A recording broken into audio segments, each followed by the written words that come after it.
I look at your smiling face. You're so weak, and yet you have such strength.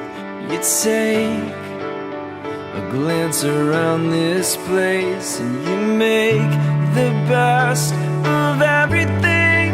You give me hope in spite of everything. You show me love even with so much pain. So I'll take this life and live. To my bed for about a month, and when I woke up, I found I was institutionalized.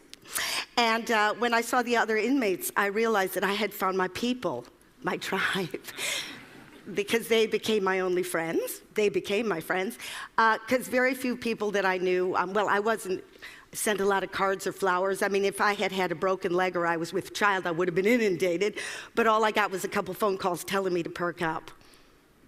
Perk up, because I didn't think of that.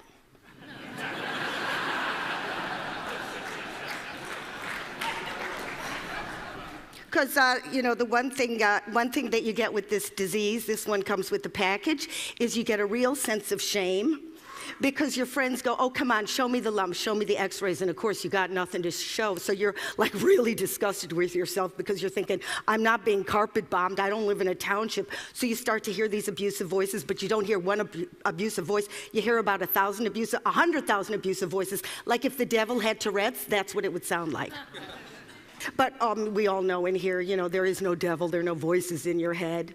You know that when you have those abusive voices, all those little neurons get together, and in that little gap, you get a real toxic, I want to kill myself kind of chemical. And if you have that over and over again on a loop tape, you might have yourself depression. Oh, and that's not even the tip of the iceberg. If you get a little baby and you abuse it verbally, its little brain sends out chemicals that are so destructive that the little part of its brain that can tell good from bad just doesn't grow. So you might have yourself a homegrown psychotic. If a soldier sees his friend blown up, his brain goes into such high alarm that he can't actually put the experience into words, so he just feels the horror over and over again.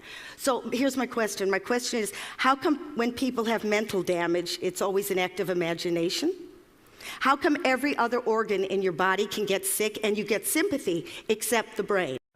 Of everything, you give me hope in spite of everything. You show me love even with so much pain. So I'll take this life and live like I was given another try. We laugh, we cry.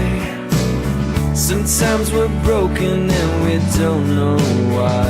When I'm tired